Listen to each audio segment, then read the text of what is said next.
Сейчас уже сегодняшний день, когда государство и отслеживает жестко, и условия созданы в любом магазине, есть хороший, качественный продукт, недорого.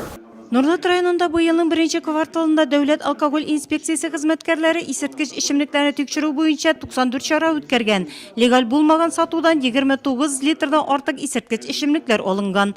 По итогам первого квартала показатели по Нурлат районында беренче квартал нәтиҗәләренә килгәндә спиртлы эчемлекләр буенча күрсәткечләр яхшырды. Ул үткән ел белән чагыштырганда әйбәт. Шунысы кызганыч, легал булмаган аракы белән агулану очраклары бар. Дәүләт алкоголь инспекциясе һәм хукук саклау органнары хезмәткәрләре тарафыннан көн саен контроль чаралары үткәрелсә дә, барыбер дә кешеләрнең ялган аракы белән агуланулары күзәтелә.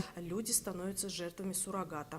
Алкоголь һәм спиртлы эчемлекләрне законсыз рәвештә сатучыларга штрафлар каралган. Беренче квартал нәтиҗәләре буенча административ хокук бозулар буенча 166 мең сум штраф салынган.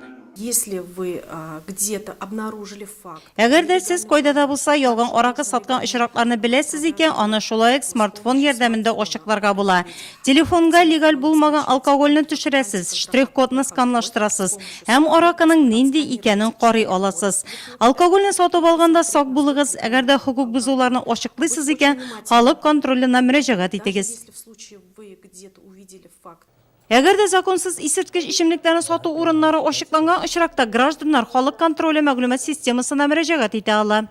За первый квартал 2019 года поступило 2019 елның беренче кварталында 6 мөрәҗәгать керде. Шуларның ишесе ачыкланды. Шул рәвешле кешеләр материал ярдәм алды. 2016 елдан Татарстан Республикасы президенты карары нигезендә халык контролена кергән мөрәҗәгатьләр ачыкланса, аларны хәбәр иткән гражданнарга кызыксындыру чаралары күрелә. Беренче очракта административ беркетмәләр теркәлеп, 10 литрдан алып 100 литрга кадәр аракы алынса 1000 сум, аннан күбрәк 2000, әгәр дә ул җинаять җаваплылыгына тартылган икән, 3000 сум күләмендә кызыксындыру чарасы күрелә.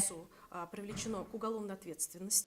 Алкоголь продукциясе районда 121 сәүдә объектларында сатыла, шуның 50-се шәһәрдә, 71 авыл җирлекләрендә.